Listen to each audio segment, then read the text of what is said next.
And I believe we are live. We are live once again with Raw Talks. And my good guest here is Justin Michael. No other than him. And if you don't know him, you should know him. He's a best-selling author, written more than 10 books about sales, having a new book coming up in the stores again, something about a frame. I hope you'll be talking little about during this little session, and I'm pleased to have you here, Justin. Good to see you. Yeah, I'm excited to be here, It's interesting time to be alive and doing sales and it's changing, right? Everybody's leaning into AI and the quality is going down. Yeah, exactly. No, it's amazing, and not least the thing I love the most: cold calling is dead once again. Yep, it's if you can just get a robot to talk to a human, they've just decided en masse that they're going to buy big solutions from robots. Yeah, I don't know, nothing much changes at all. I had an idea for a book that was going to be called 1910 because the idea was it's the same human brain in 1910 as 2010 as 3010. Right? You still need humans in the loop. And you still need to really understand the business model and have business acumen and financial acumen. God forbid, even learn how to technically demo your solution a little bit, be smart about it. I didn't always do that. I sold software for 20 years, but I finally got, smart enough to be able to cook up a little demo here and there. And I knew where the buttons were and how to trigger the dashboards and things. The Not fucking engineers, it up every the, time and stuff like the, that. the engineers call, they're like, Justin Michael's technically curious. I was like, I'll take that. That's good. Because that's most of us salespeople we're like, it's a hammer. What do I do with it? Oh, hit a nail. Yeah, exactly. And we met up through a connection because I just launched a book, and I was so goddamn proud of being an author. And then I meet you. You're 10 times better than me, and that's why Well, I want to talk about sales with you. but there's no such thing as better or worse, when it comes to artistic creativity. I mean, if you've got a book and you write it, but Naval Ravikant, who did Product Hunt and the Almanac of Naval, he talks about this idea of leverage, right? And one of the greatest points of leverage that we all have is our content. Just kind of like sweat equity in a company, we can endlessly write, and if you can write and synthesize and construct your thoughts and maybe not just hit GPT, write me, if you can do your own thing, it's very powerful now and it stands out. So yeah, Are it's you been saying a lot of using your fun. brain is a new thing? Yeah, I mean, there's all these studies that people don't read anymore, but it's funny. Like I wear a real watch, I write real books. Like I'm kind of a throwback, to another time. But that's the thing. It's just being able to slow down with people and slow down and do old timey things is actually really effective because people feel it. Like if you're messaging someone on LinkedIn and you just slow down and treat them like a human and versus like, what are the 3 characteristics for Stefan that I can personalize on? Like it's a machine. Like it's like, I'm going to grind the sausage. Here's Stefan, like, ooh, common connection. He's in Europe. He's Scandinavian. Let me make a comment about licorice. I don't know. Something like It's that. And it's amazing. like, but I mean, we do that naturally, but yeah, I feel like the humanity is going out of selling and there's a lot of sterility. Like if you hang out on LinkedIn and you sort the feed, it's like advertime advertisements and then people doing all these courses and things. And, it's all like, it's almost like this, like, um, I just climbed Mount Kilimanjaro, and here's what it taught me about B2B sales. It's all those super cheesy ones. It's, you know what I mean? What are you seeing, man? Well, I'm an old fool now. I was back in the 90s where cold calling was dead as well, and been watching it being dead for the past 30 years, and people are still talking about it. And Well, while I wrote my book, I realized 2 things. One thing is sales is all about one thing, and that's human connection. it's really true. I mean, The rest is marketing.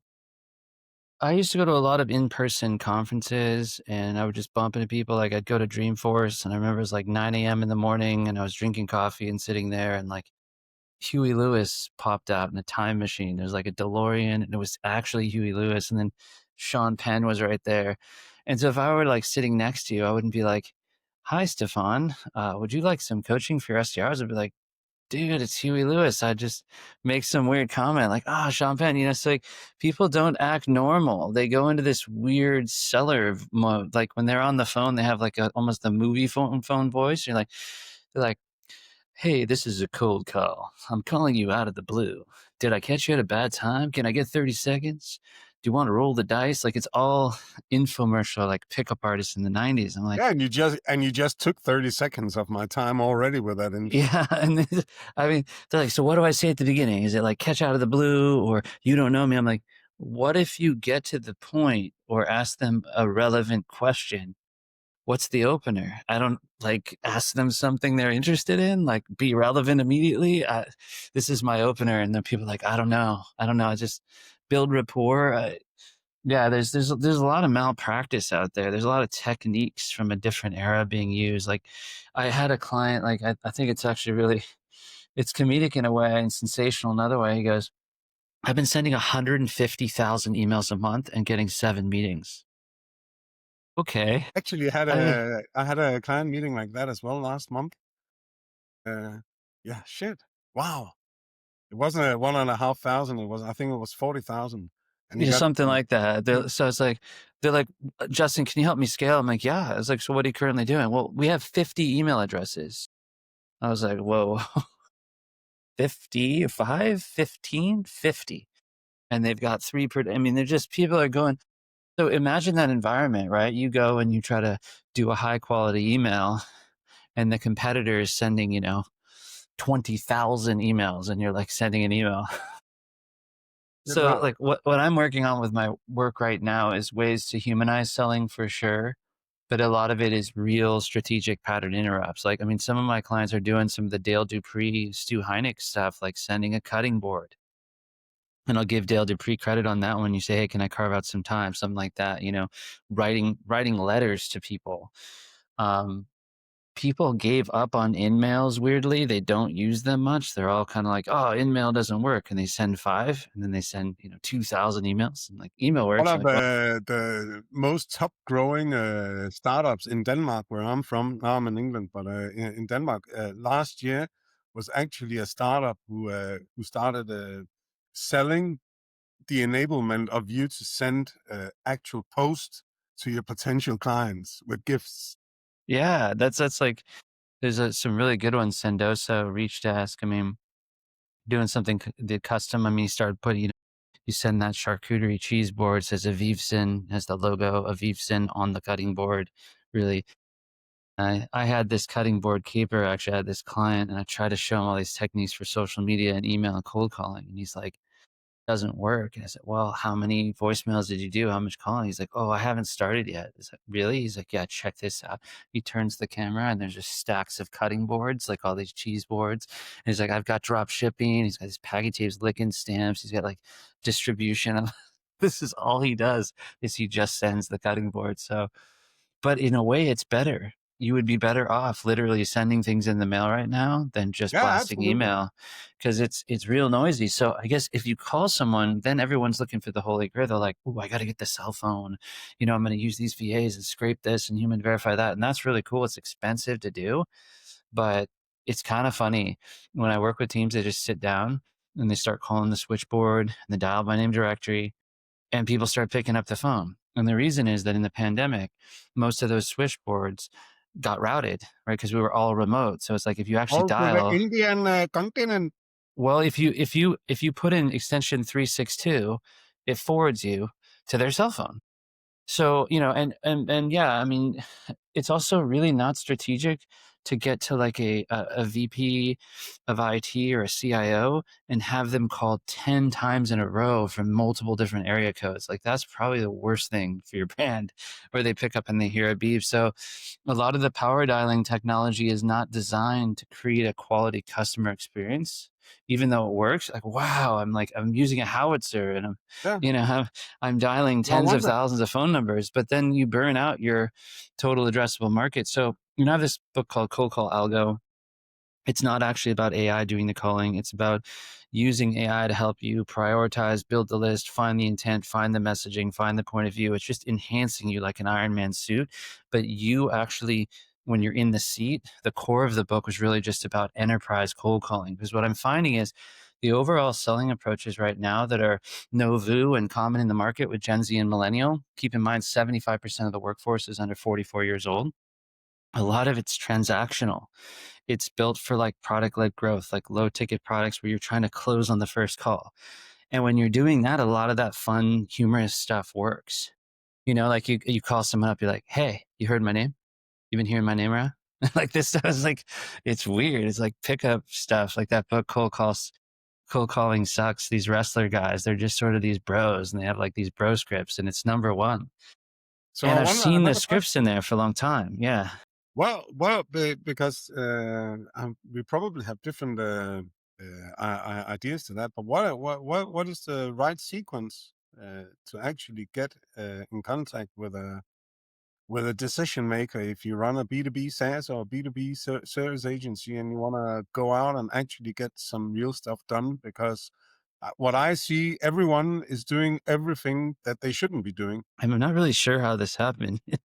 I don't really know how we went back in time and like back to the future, back to the DeLorean here, right? So the first thing you can figure out is your list. Like there's this concept of account mapping that comes from having a deal. So you already are working with a Fortune 500 company. You're working with Mm. some e-commerce company, some hotelier that has listings, and you are working with their digital marketing team, and there are 15 people from e-commerce to SEO to paid media to growth, and you map it all out and figure out everything that's moving, and you bring them all together for a lunch and learn and map the thing.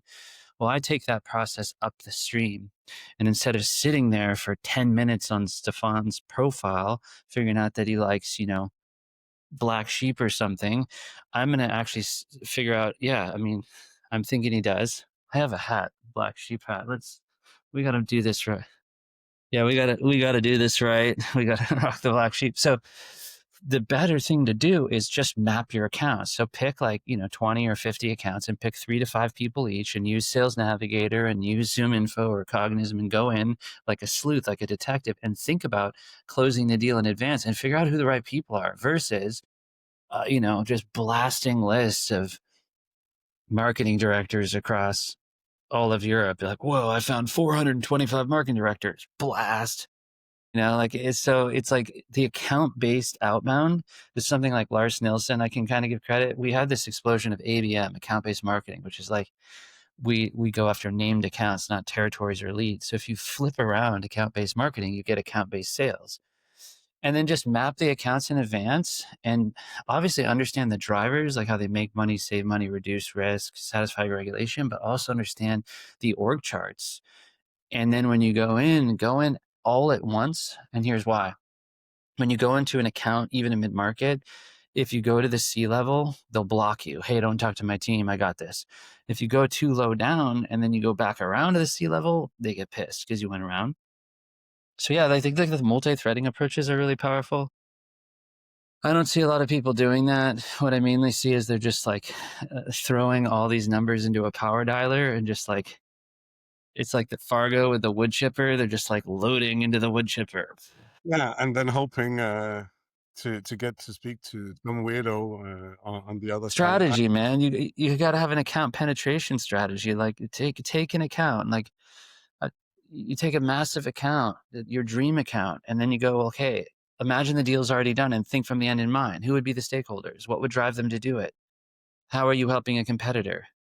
Another one I like is there's like this idea of a one sales analysis that comes from Craig Elias. Well, what about like a one meeting analysis? Look at the last 10 meetings you set. and now go look at the targeting and what the email said and what the point of view was, the value prop. A lot of times these tiny companies are like, well, only the founders are getting meetings, it's their network. But I'm like, yeah, there's still a reason. Nobody's calling their friend and being like, here's 100 grand, thanks for being my friend. I do it when I come into companies. I do a lot of analysis, like, oh, what's the last deal you got? They're like, I don't know. Founder knew a guy. I'm like, okay, can I talk to the founder and find out what the reason was? And then we'll do lookalikes on that one, and then we'll figure out the messaging based on message market fits, all that good stuff. Yeah. Yeah, and in cold calling, because I know all those tricks about saying funny stuff, and I've come up, perhaps because I'm so raw. I tell the people when I coach is just say, "Hello, my name is Stefan. I sell this value proposition. Is this something you want to talk to me about?" Well, it would probably be better than a gimmicky opener. I mean, openers are very debated in my world. There's this distinction between a permission-based opener and then you're not asking for permission. But all you have to do to figure out how to open on a phone call is two situations. One, if the CEO of the company you were calling made a call, what would they sound like? Right? The CEO of Salesforce does not say, "Hey, can I get 30 seconds?" They just call someone and say, "How you been? Here's what I need," or straight out with a direct ask. Now, the other thing is none of these techniques work in dating situations at all. And it's like really pure comedy. It's like, could you imagine me like, hey, nice to meet you. Could I get 15 seconds to tell you why you should keep talking to me? Like, it's just none of this would work. So, like, in other high stakes personal Unless you give dynamics, out prostitutional leaflets in Las Vegas, it would work.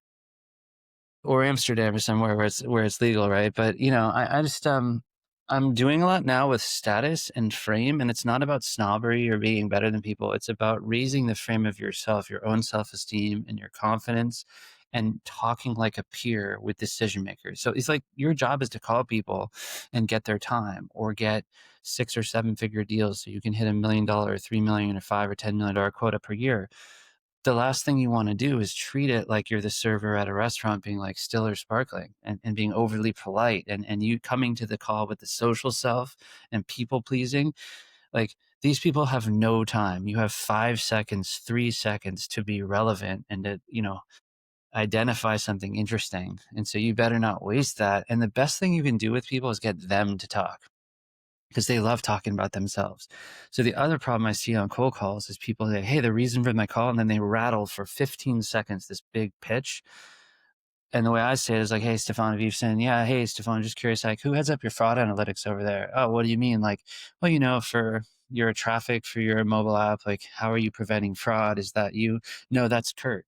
Half the time, the person you call doesn't do the thing. And if you just ask a smart question, they route you out. And then you can say, hey, I just talked to Bob and he said to talk to you, and then you can call Kurt and you've got that. And so I use this thing called the waterfall technique, is I purposely call their boss. And I learned this in like nonprofit fundraising. I had to call these executive directors and these heads of fundraising. So I'd call all these heads of fundraising and say, hey, what kind of fundraising tech do you use? And oh, we have a vendor, sorry. So then I'd call the executive director right after and say, hey, who's in charge of your fundraising? Hey, Sally is. Then I call Sally back. I just talked to your executive director, Pete. He said we should talk. Oh, okay.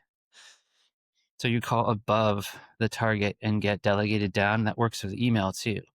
You email the CEO, the COO. You email multiple high stakes If you have short, people. strict emails to the CEO, they actually answer you back with a CC on who you should talk to, and then you have the Man, well, and then that gets interesting too. There was a guy named Brian Kruzberger who came up with some really cool hacks for that. And if anyone's interested, hit me on offline. But a lot of times when you get CC'd to other people, they ignore it, and then no one responds, and you're in this like black hole of the CC. So what I'll do is I'll respond back exactly to that CEO and say, hey, thanks for the referral or the reference. Once we speak, I'll report back.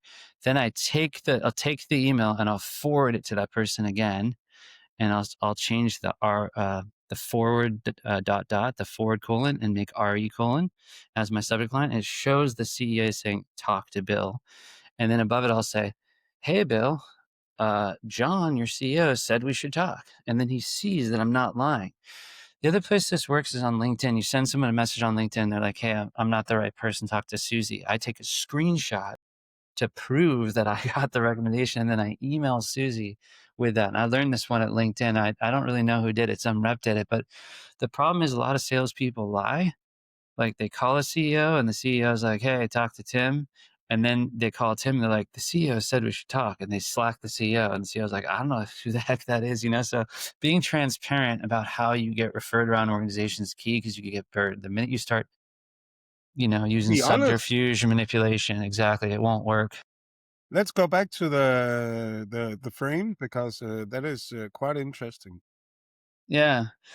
I I really love this book called The 50th Law. It's you're never gonna believe it's 50 Cent, the rapper, and but with Robert Greene, who did 48 Laws of Power.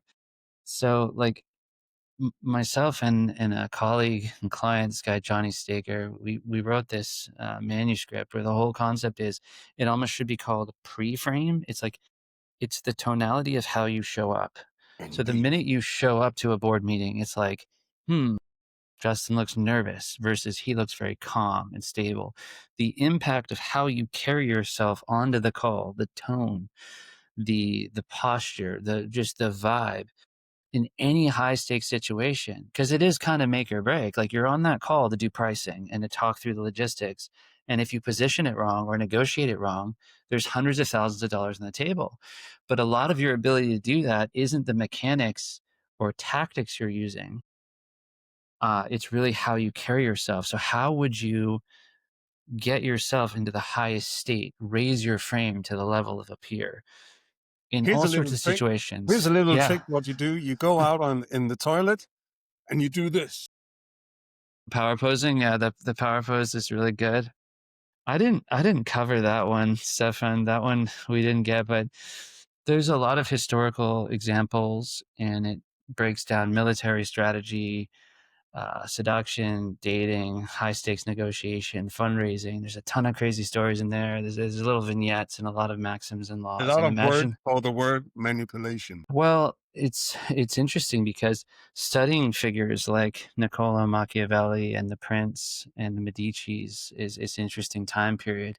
But really, as you read the book, it's therapy for you. It starts to raise your frame. You find your most confident self in seeing the stories and the allegories and the maxim. And it's sort of this is what gets you set up mentally to go out and do the hardest job that we have is like, I mean, if you're a great seller, you're getting rejected 99 times out of 100. It's brutal. It's like it's worse than American baseball, right? Because when you're going off these massive deals, you got to talk to a lot of people. It's like, oh, that's not strategic. That's not. No, you'll connect with three. If you're an amazing cold caller, you might even talk to 3 on 10, but there's a buying window, right? It's that whole Chet Holmes, only 3% are in the window. So you kind of have to be okay with 97% of the people you talk to either rejecting you or not being ready. So you have to be patient and relentless and have a really interesting psychology. And you have to be like anti fragile and pretty unbreakable on this. Absolutely. Right. That's the great 10 cents of the one and only Justin Michael. Maybe we'll do one more. You have so much in heart. I like it. I like it. Any last cents apart from the 50 cents? Any last words before you take me out to the firing squad with the sheep? Exactly. This has been the all black sheep Sometimes you connect podcast with here. people because of sheep. Would you imagine? Uh, It's Look, amazing. honestly, we're only here because we had the black sheep in common. It was a common connection of this sheep. No, it's been fun, man. I just love talking to people who are, you know, 10, 20, 30 years in the game. Biggest thing I say, get the books, dust them off, go to the library, get the sales books from the 90s, look them Yeah, like and the Machiavelli, Bosworth. by the way, is one I Yeah, always really dust recommend. it off. Dust it way off, right? Go look at Robert Greene, Art of Seduction, 48 Laws of Power. There's a big fan of Oren Klaff stuff, Pitch Anything, Flip the Script. That's great stuff for high stakes fundraising. Also, I really love The Game by Neil Strauss and Models by Mark Manson. So all that was really interesting because what we're doing here on LinkedIn is much more similar to fundraising or dating or pitching or negotiation. It's very high stakes and it's treated as a very low stakes commoditized activity, but you're one yes away. You're one response away from a 7-figure deal, just literally sending a direct message I'm if you can only tonally one. get it. call away. Justin, Mark, We're out thank you we're very out of much. time. See you next time. Ciao.